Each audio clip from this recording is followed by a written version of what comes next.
Scoobert Doobert Doo, as I'm pretty sure Billiam has put it. What is there to say about him that hasn't already been said? My childhood was filled to the brim with the talking dogs. So while I haven't figured out what my physical age is, a few mathematicians can probably guess what age bracket and generation I belong to. Whether I was watching him on the big screen with the James Gunn live-action movie and its sequel, both of which I still enjoy to this day, or on the small screen with the various renditions and specials like What's New Scooby-Doo or Ghoul School, I have consumed a lot of Scooby-Doo media, both good, Pup Named in Zombie Island, and bad, Mystery Begins and Reluctant Werewolf.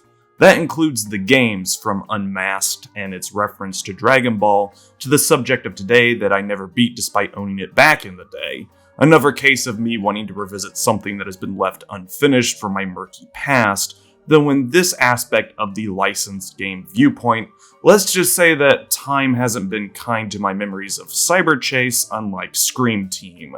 We call this the other shoe.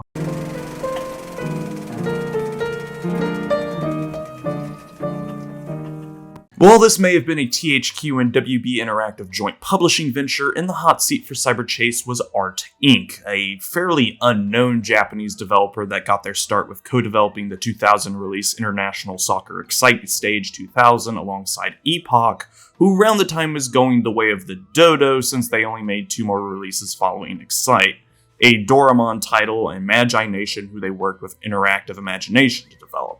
Post-2002, Epoch is a ghost, the publisher-developer having not seen a release since. Meanwhile, Cyber Chase would be Art's second game ever, handed to them by the licensing giant THQ via their relationship with WB Interactive, an aspect of THQ that I have covered previously, as they had their hands in almost every cookie jar imaginable when it came to publishing anything based on a movie or show. In fact, while I already said that these types of games don't get documented well, Cyber Chase has even less information on it than Scream Team, which was at least saved by the behavior revelation.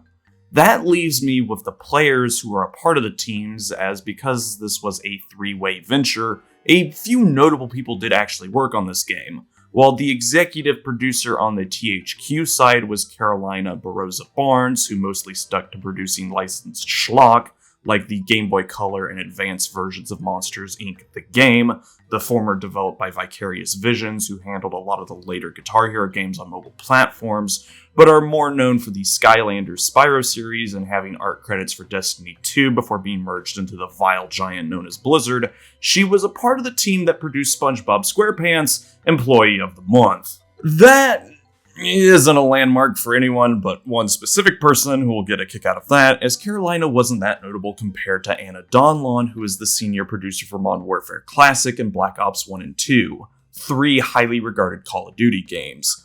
WB Interactive, meanwhile, had Heidi Behrendt and Brett Skogen as producers. Brett's rap sheet does bear a cursed mark on the production side, having the misfortune of being director of production for the Catwoman video game, but he did handle the likes of the early Harry Potter games like the underrated GBA version of Prisoner of Azkaban.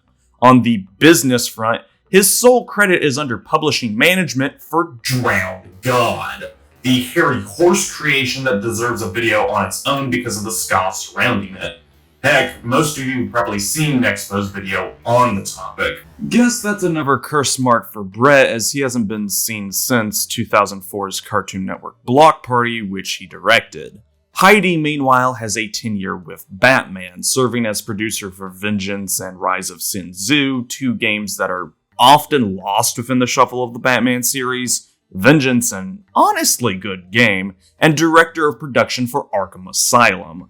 For art, Daisuke Asako was in the director's chair, who was previously a game designer for the likes of Human Entertainment under Fire Pro Wrestling 3, with one of the only other notable people on the team being Tsutomu Fuzawa, a sound designer for Shadow of the Colossus and audio director for Knack 2. Art is still in business, having released Kotodama in 2019, but they aren't on anyone's radar. Me having to pull teeth for this section, proof of that.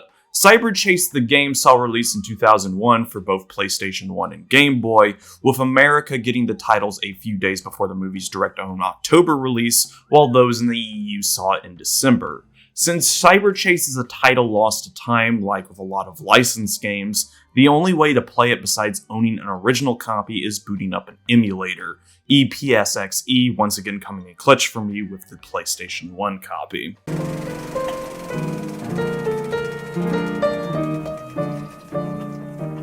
This is another case where the game actually has a plot separate from the movie, as Cyber Chase the game omits the opening half of Cyber Chase the movie, just having the gang be in a video game from the start with no fanfare. Nothing. There's no mention of the college team, and the game itself is never referenced as the one made by them.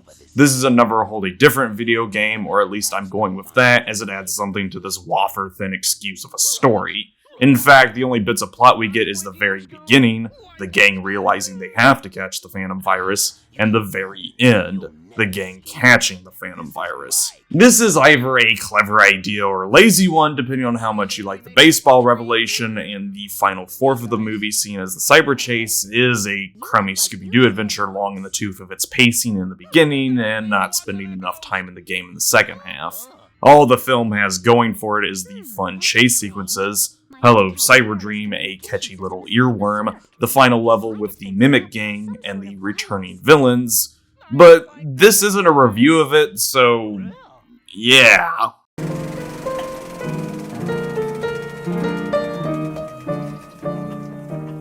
If Screen Team had a messy visual front, Cyber Chase is the exact opposite, as all the characters from Scooby-Doo look great in engine. The gang looks like they were pulled out of an original episode of the show instead of their then designs, with the only issues surrounding the models being the vacant stare that they have, which is most notable on Freddy and Shaggy. Both kinda peer into the ether as if they're coming off the Scooby-Natural episode, their minds broken from the realization that ghosts and demons are real. The same can't be said for the spindly Johnny himself, the Phantom Virus. While already one of the more boring and designed Scooby-Doo monsters, see Daniel's video reviewing all the monsters of Scooby-Doo, his transition from 2D animation to 3D polygonal model didn't do him any favors. Scooby, isn't this groovy? We're the stars of our very own video game. Yeah, groovy. Like what's going on? I've spread my evil virus all over this game. You'll never get past the monsters I've unleashed. Rikes! Monsters! I'm with you, Scoob! Let's get out of here! You can run, but you'll never escape. This is my game now. None of the models can emote, which isn't too noticeable with the gang, but seeing as we have to stare down the Phantom Virus all throughout the game, he absolutely has an ugly mug, seen as the default expression they gave him is a wide, toothy grin that calls to attention what I said earlier. Thankfully, this is the only dent on this part of the presentation, as Cyber Chase plays fully into the video game and the movie's broad level selection. While not all the stages get featured, as we don't have the moon, underwater reef, shrunken backyard, or medieval castle, literally every other stage featured in the movie's second chase sequence is included in the game, from Edo period Japan to the Roman Colosseum, and even a send-up to the college the gang finds themselves in during the beginning half of the film.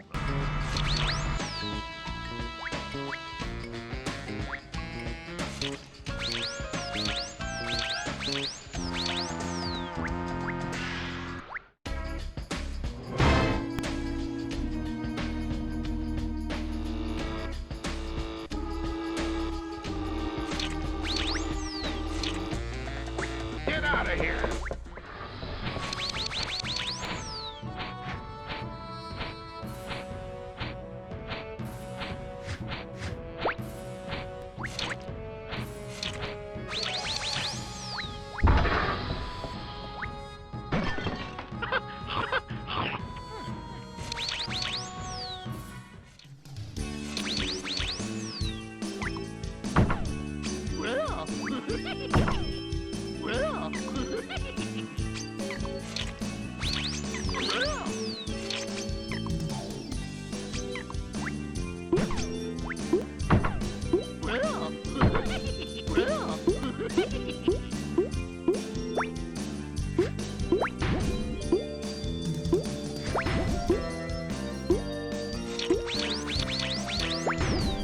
Attention to detail is the key phrase for the day here, as a lot of the elements that made only a brief appearance within the movie get a larger role in this game, with the stages being expanded versions of the movie's counterparts. That means we get a much thorough look through what was hinted at in Cyber Chase, and some pretty nice level aesthetics because of this. Edo Japan plays hard into the iconography, stage 1 being a stroll through the cherry blossoms, with stage 2 inside a castle of the era, with dojos included. Rome has the precarious outside wall of the Colosseum meshing with the dark and cramped insides. The Jurassic period has the wild jungle in Area 1, followed up by the oasis in Stage 2, home to plesiosaur and crocodiles. Not all stages are winners though, as Arctic 1 and 2 is what happens when you turn on light mode for any program ever, while Egypt confines you to a pyramid for both normal stages. You can only look at so many hieroglyphs before they get boring and you use up all your emoji jokes. Continuing with the line of thought I've brought up, the enemy roster is wide as they are contained to their own world, so each one has a unique lineup. This is where those bit part monsters featured in the movie's second chase sequence get in on the action, as a number of them make up the creatures you have to face off against in the levels, like the skeletal Roman soldiers within Rome to the mummies and Anubis statues in Egypt. A classical Scooby-Doo monster in the shape of a ghost clown shows up in the amusement park stages, honestly highlighting how much care went into sculpting the game's visual flares and incorporating elements from the film, like the samurai being the boss of Japan, to the Phantom Virus's many different variations like Lawrence of Arabia or the Eskimo. Yeah. Yeah. Yeah.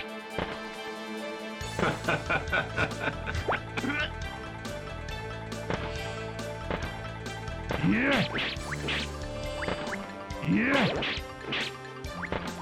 Yeah.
Covering the other half of the presentation, sound is quite unnotable. Musically speaking, the game is fine, just uninspired. Every ditty fits, but that is the only thing to know. If you think of what a level set in Edo Japan or a pyramid in Egypt might sound like, chances are you'll come up with what the game did. Sound design is much of the same, fitting but quite bland, though all the voice actors do return, even including Gary Sturgis as the Phantom Virus, so at least there's that. This game isn't a case of a licensed game punching up. This is the bare standard with a few positives.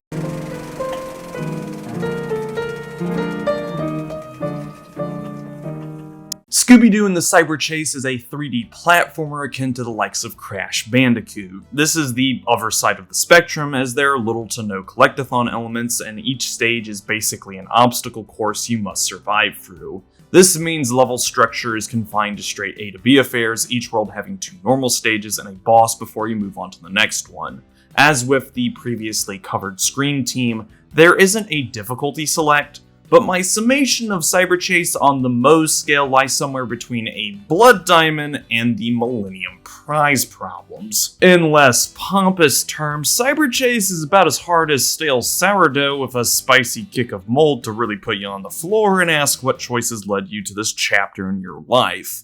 A child-friendly facade can always hide something deeper than the surface, though in this case it's how stupid hard this game can get, both because of design and lack thereof. With that little preview of the bad section, control is fairly standard in theory, as if you've played Crash Bandicoot, you've played Cyber Chase. If you haven't, the best way to describe Crash is Sonic's ass game, as the camera is placed squarely behind your character's hole as you traverse what is essentially one long hallway that makes up the level. Okay, not as disgusting as I made that out to be, and while the camera control is out of your hands, movement is entirely 3D, so you can move up and down as well as left to right within the hallway. This is fairly traditional for this type of platformer, and so are the controls, giving you 8-direction movement as well as a prerequisite jump and double jump, though Shaggy and Scooby do have access to a crawl that rarely sees usage, as well as a butt bounce and the ability to throw pies. Tangent, the game picks which of the duo you will play as within a stage, and outside voice clips they're exactly the same gameplay-wise. Pies are your main form of attack within Cyber Chase. Holding their button pulls up a little aiming reticle that you can move to try and hit targets, though take care that whatever direction the duo are facing is where they begin aiming. Shaggy and Scooby can't hold onto an aimed pie forever, however, so you have to be slightly quick on the draw lest they stop attempting their throw. Pie travel time is about more than halfway across the screen, not counting elevation, and all enemies except bosses go down in one hit, with the pie's limited number and having to account for aiming, as the food stuff does dissipate whenever it hits something other than an enemy, being the detriments. The butt bounce can act as a substitute for the pies, but takes a lot of practice getting used to due to its quirks, and letting enemies get close to you in Cyber Chase is generally a bad idea, as your best option is the pies. Butt bouncing does have an extra utility, however, in the shape of breaking boxes, housing either pies for you to use, hamburgers that heal 1 tick of health for the boys, Shaggy and Scooby have 5 hit points before death, and burgers can be accidentally picked up preemptively, or extra tries. These items can also be found free-floating akin to the Scooby Snacks and checkpoints. Scooby Snacks are the Wampa fruit of the game, collecting 100 rewards and extra life, with multipliers added when you collect multiple in a row. Checkpoints are the same as they have ever been in every game ever, though for Cyber Chase, it only records item pickups. All enemies in a stage respawn when you die, leading to just a tiny bit of annoyance. While I did say that Scooby and Shaggy have 5 hit points, falling into a bottomless pit or water is an instant death, with that old specter of Castlevania knockback awakening to sit at the table for this one. That's because enemies come in melee and ranged versions, though due to the exact amount, I can't really run them all down, as even in the same category, melee and ranged units operate differently depending on which stage you are on. Some play turtle, only attacking when you get close, while others are always attacking regardless if you are nearby or not. Most can be defeated with a pie, with only a few exceptions needing other means to beat, like the mummies in the Desert Virus fight needing to be pushed off into bottomless pits, or the knights in the amusement park needing to be tired out first before they can get killed. Outside of these 2 instances, the only other monster that must be called attention to are the vampires, as they break apart into bats when beaten. Since all go down in one hit, what is more dangerous is the obstacles the game forces you through, which are usually moving platforms, though some levels have set pieces like Rome and its chariot chase, the office and its security, or the hedge maze and its catapults. Each level is scored when you complete it based on how many Scooby snacks, pies, burgers, and extra lives you picked up, with a bonus given if you didn't die within the stage either. What does this score do? Theoretically, you can show off to all your friends how well you played Cyber Chase, earning slightly polite chuckles dripping with an undercurrent of silent judgment. In actuality, bubkiss. After completing the 2 normal levels of a world, you have to face off against its boss, though this boils down to dodging their attacks and hitting back with a pie when the game tells you to do so. Real brain teasers, I tell you, if you couldn't guess by the flashing prompt that says chance anytime a boss is open to damage. I joke about this, but dying to a boss sees you start from the beginning of it, so do take care. I don't know what happens when you get a game over, as there's an in-game exploit to get lives via revisiting old stages to pick up Scooby snacks, as the game retains whatever pickups you collected even if you quit out of a stage from the pause menu, so I can only merely guess at the ramifications. If it keeps in line with the rest of the game, I can only imagine that the game over deletes your save data, but that is only a half-joking assumption from me. Saving is done from the stage select menu and is entirely manual, so do save often unless you want to replay through a stage you hated.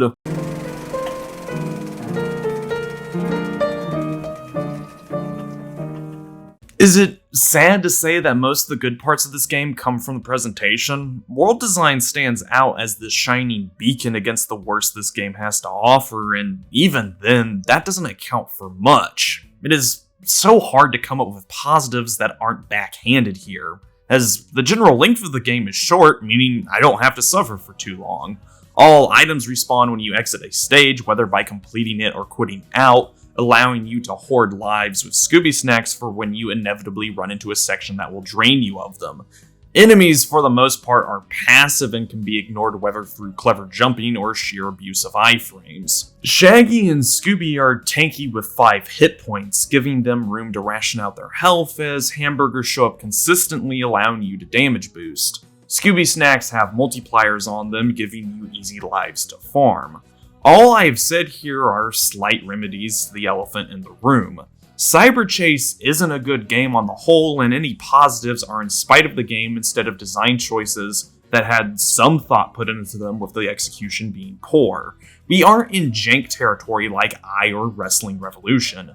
Rough around the edges and scuffed around the edges are 2 mutually exclusive categories, one succeeding despite or because of its idiosyncrasies, the other failing due to them.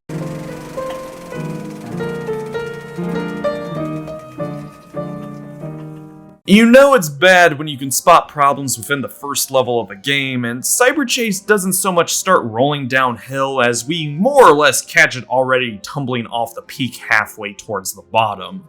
What will first stand out to you is how painfully slow both Shaggy and Scooby move, as even at full sprint, they barely match my actual walking pace. Besides making traversal a chore as movement speed and stage length mesh together in a horrible concoction that makes non-boss levels feel longer than they actually are, this has the added benefit of making attacks unavoidable at times.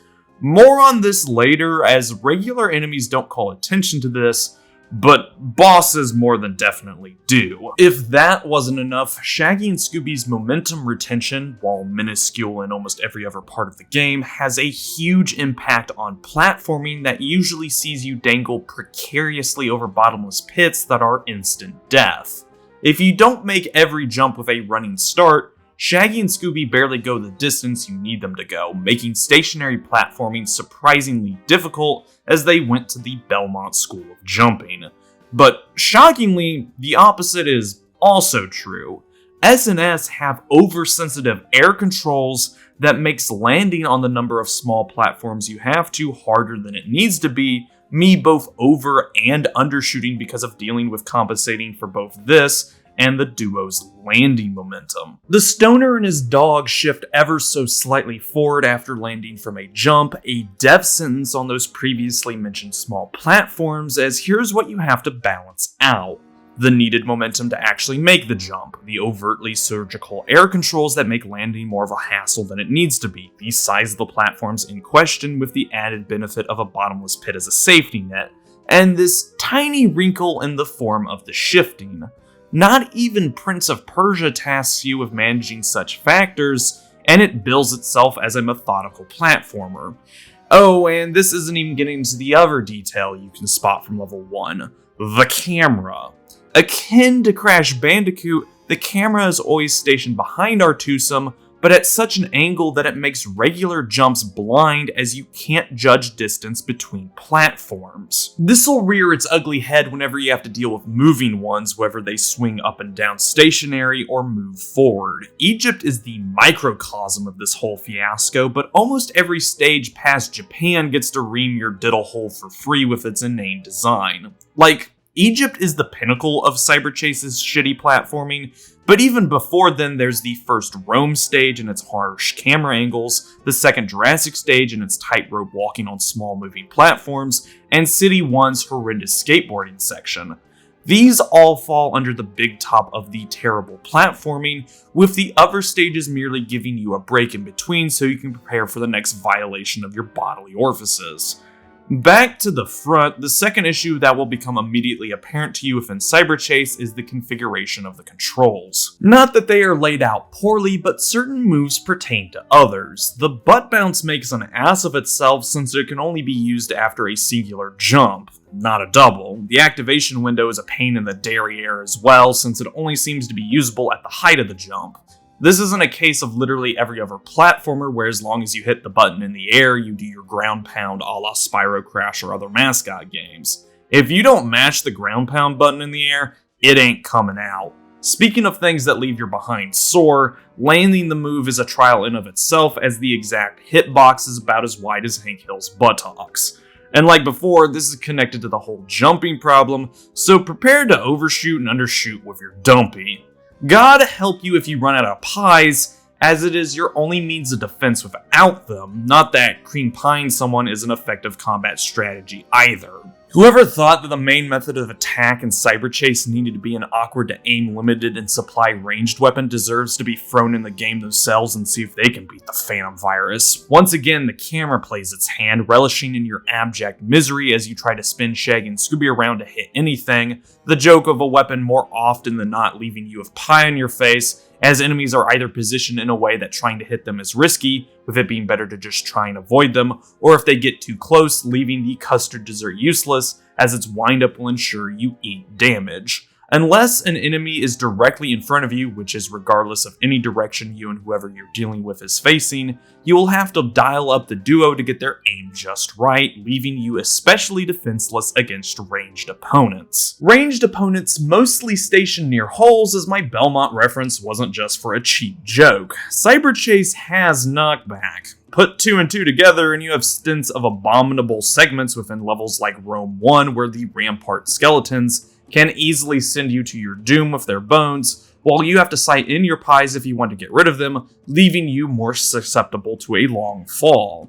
Checkpoints add another cruel twist to this scenario, as while they do count up whatever items you have collected and don't respawn them, the same isn't done for enemies. Mr. Bones can and will rise back from his grave to send you to yours. With almost all the general complaints out of the way, time for a stage or two specific ones. The vehicle levels. There are only 2, Arctic 2 and City 1, but neither are that fun to play through as any means of defense are thrown out the window sans dodging, obstacles and enemies come at you in droves making the above needlessly hard, and instant deaths happen aplenty. Oh, and both the bobsled and skateboard operate on this weird slip and slide logic, making the handling a bitch, and with the skateboard, you bounce off any physical object, forcing you to recorrect your trajectory before you skid your knees in death's embrace. If I have dressed this cake in smatterings of barbed wire, fecal matter, and viscera, the cherry on top of this unappetizing final course are the bosses. Just on a technical standpoint, some of them share philosophies. Lion and T-Rex are the exact same fight with tiny contrasts. The boss order itself is all screwy, with earlier bosses like Lion and Arctic Virus much harder than Desert Virus or the Funtime Robot, and all have the exact same strategy. Throw a pie at them when they're vulnerable, rinse, repeat until death. You never push the pace or anything, and outside of attack patterns, the crux of boss death being the same makes them all blend together outside of one aspect: dodgeability. This is that point I wanted you to pin in the back of your head, as it's now time to pull it. The only reason why you will remember some bosses is due to their knack for causing immediate frustration centered all around Shaggy and Scooby's slow movement speed. From Lion onward, any boss that takes advantage of speed will have a 3/4 chance of plinking you for a hit, like these spearman skeletons aiding the Lion as well as its pounce, Arctic Virus's second stage where he becomes damn near unavoidable, or the Phantom Virus himself and his final phase that is entirely a health gate. To beat the final boss, you have to make sure you don't get hit more than once, otherwise his final phase will drain you of the rest of your health, as Phantom Virus moves so fast and his attack comes out just as quickly that it is impossible to dodge. Not unlikely nor highly difficult. Impossible. You cannot beat him if you have less than 4 health, as your iframes won't last long enough to outweight his attack cycles. I have never encountered a boss such as this where damage is completely unavoidable, as even in the likes of Obscure's final fight against Leonard Freeman in the gym where his attacks are impossible to dodge, you can still out-heal his output. If you don't play perfectly against the Phantom Virus, you are better off reloading the fight instead of taking a death, as both options will start the battle from the beginning. An annoying fact that Lion and Desert Virus take advantage of with a final desperation attack that wouldn't be out of place in a genre far away from this one, but sticks out like a sore thumb in a children's platformer. Other times though, you get encounters like the Funtime Robot where the only danger you'll be in is from boredom. I don't know if I managed to one-cycle him because I reloaded the fight, or if that is the norm for the Funtime Robot. His placement deep into the game makes his utter lack of difficulty questionable. Cyberchase reeks of this lack of playtesting and solidifies a lot of the issues pertaining to licensed garbage, wearing the badge of shame proudly so as to deter anyone sane in the head from playing it. Guess that makes me a glutton for punishment.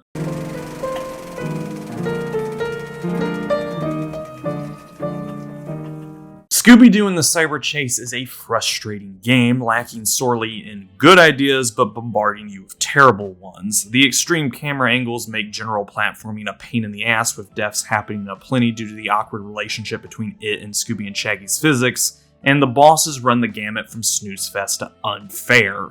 The best way to describe each level in the game is imagine if every one of them was the hardest bridge stage in Crash Bandicoot. Cyber Chase is a peak example of understanding what doesn't work in a platformer, as any joy I can have of it is purely on the dissection table. Still, if you want to go with it, find it legally, and may God have mercy on your soul, as Cyber Chase won't.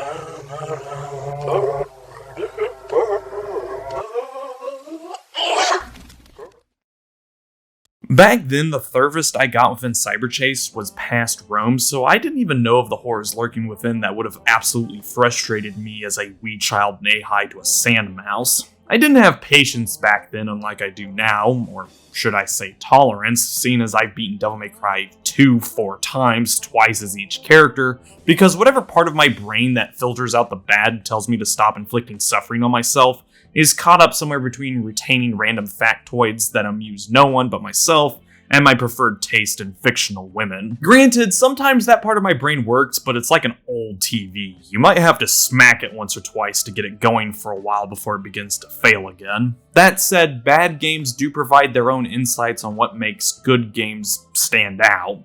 I can see what makes the little of Crash Bandicoot I've played work more than what was showcased in Cyberchase, as Twinsanity is leagues above the doldrums of what I've experienced here. Anywho, this show is made possible with the likes of the moviegoers within the Peanut Gallery and Inner Circle. Consider buying a ticket at patreon.com/Let's Talk About Games, no apostrophe in the let's, for behind the scenes access to LTA scripts, thumbnails, other bonus material, your name in the credits, and early screenings of episodes, plus the Showtime reels. December saw me get into the Christmas spirit, providing a double header in both Godzilla and Kirby, while January will see me snap into it Pokemon style with Pokemon Snap. Ooh yeah! And as always, this showing of Scooby-Doo and the Cyber Chase is over, but stay tuned to our next feature involving the Higher Ground, a somewhat all-star cast, and character action.